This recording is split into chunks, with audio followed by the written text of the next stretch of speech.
sort of cautionary with him yesterday, and he'll be back out there today, and we'll just monitor him and limit the amount of running that he'll do today.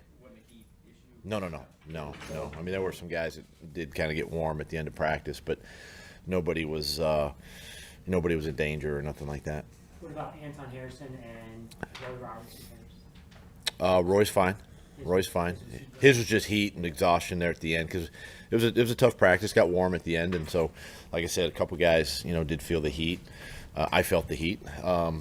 But Anton, right shoulder, just working through that. Had a good day yesterday with the trainers. He'll have another one today. We'll just limit his contact, but he'll go through all the individual stuff today.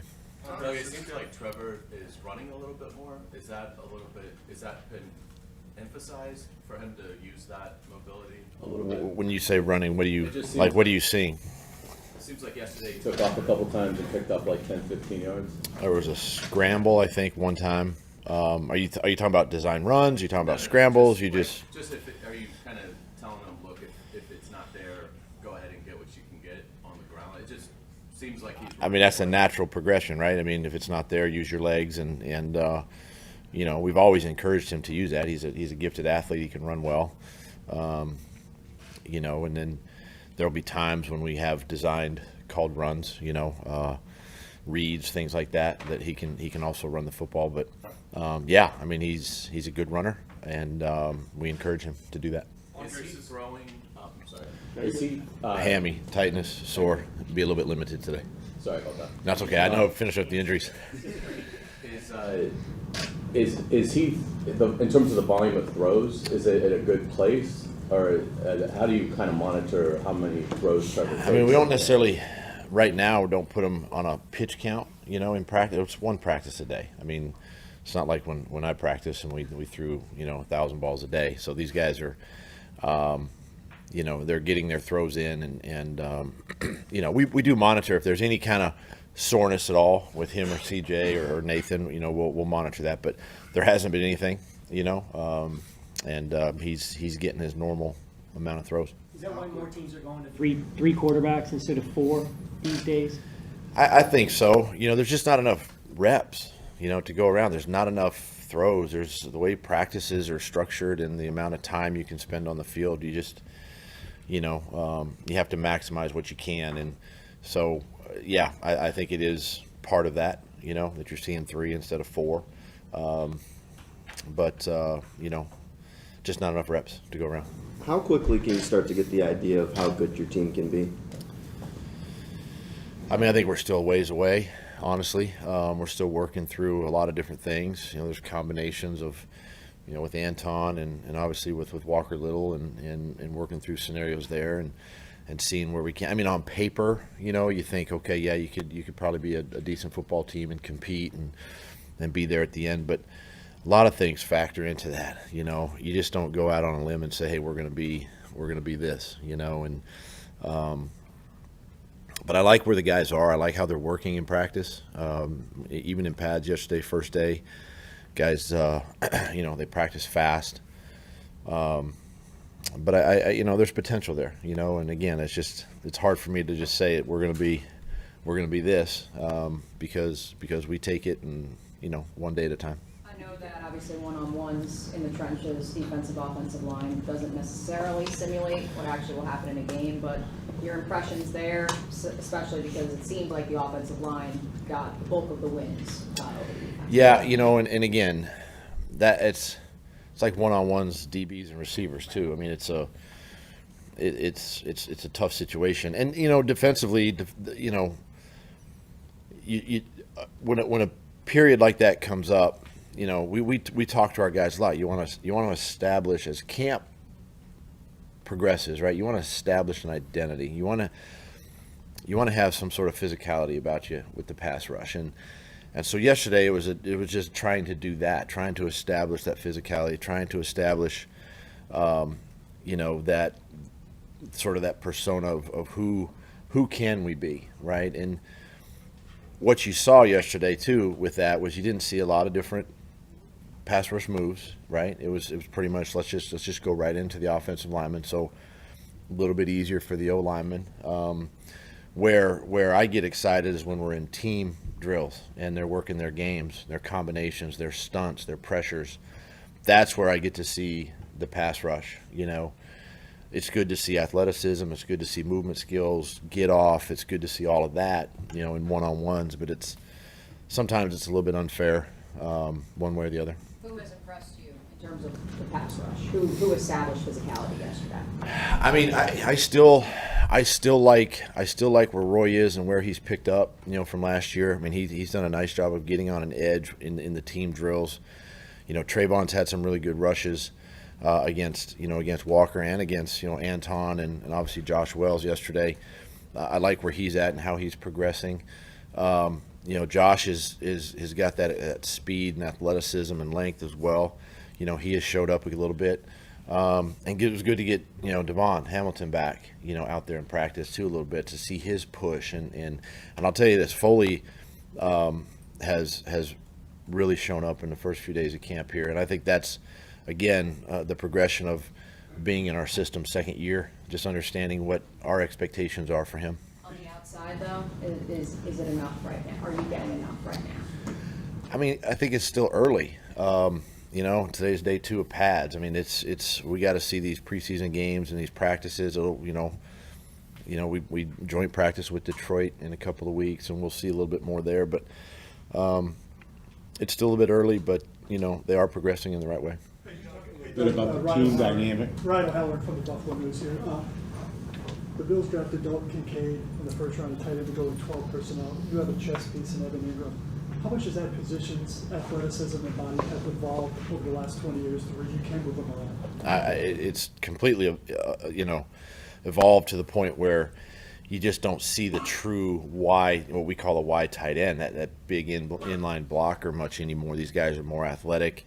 They're skilled. Can they block? Yes.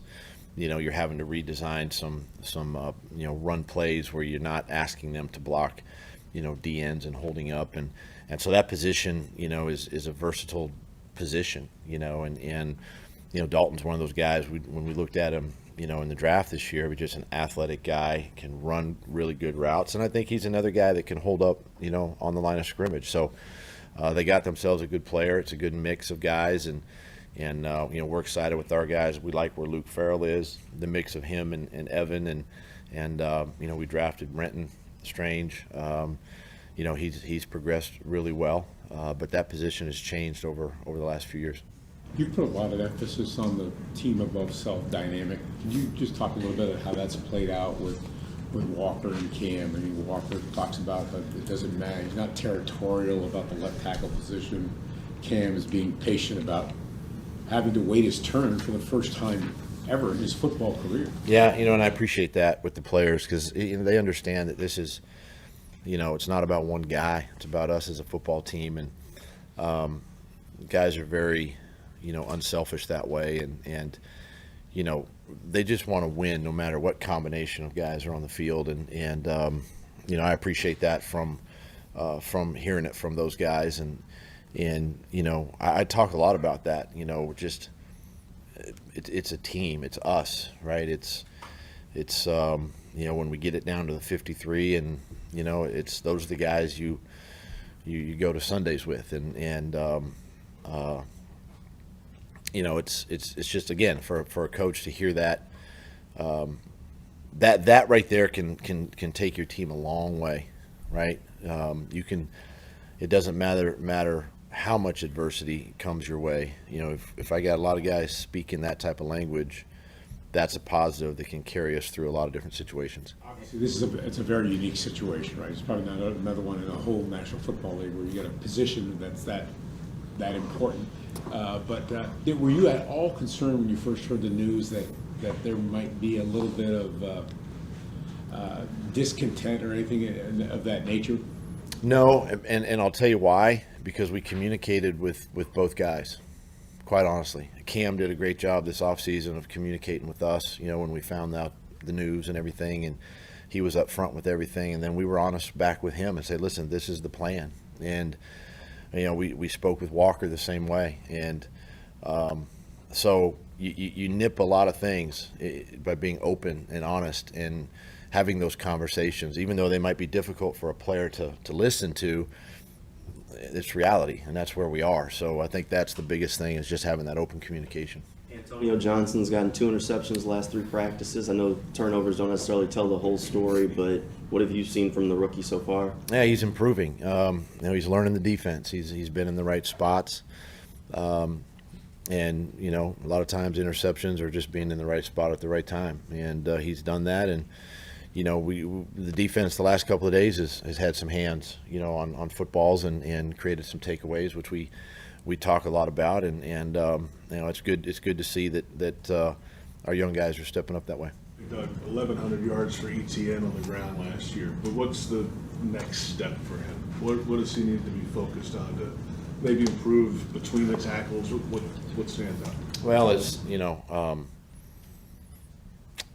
it's one of the things that when we looked at his game this offseason, in back in February, March, before the players came back, one of the things that we noticed was just him attacking, the whole kind of downhill, right? Shoulder square, attack the line of scrimmage, finding that crease where a lot of times you'll see him try to bounce.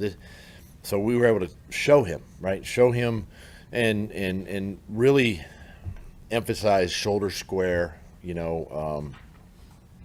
anticipating where the hole could be and just trusting that. And he's done an outstanding job. He's bought into that. He sees it. We've been able to show it to him. He's working on that in training camp right now, and that's the next step for him. It was his rookie year, so there's a lot of things to, you just don't hand the guy a ball and let him go run. I mean, sometimes that happens, but there's that skill and ability to anticipate a hole. We always talk about, speed to or speed through the hole, not to the hole type thing. And he's really embraced that this training camp. And that to me is the next step for him. And that 11, 12, 13, now the yards start creeping up, and maybe he's pushing 1,600, 1,700 yards as a rusher. What do you? Oh, go ahead, John. It seems like things have kind of slowed down for Devin Lloyd. How encouraging has the last week been for him? It has. Things have slowed down. Second year. He played last year. We sat him on the bench a couple weeks, and he went back out there. And now he's, again, it just the positive reinforcement of watching yourself. This offseason, go back and watch last year and just see, you're like, man, I did that. We're like, yeah, you did that, And it just resonates with the players, right? When you can show them, you can correct them. This is what you should have done. This is what you did type thing. And the game slows down, and that's where he is right now. And you're seeing that out there, kind of really like where he's at mentally, and again, he in college, he was more of an on-the-ball, outside type backer, rusher, all that kind of stuff. And he's been off the ball as a stack backer and whatnot.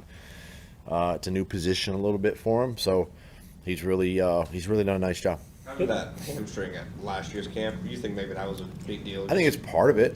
A big part of it, really. Missed a lot of reps, time with the defense.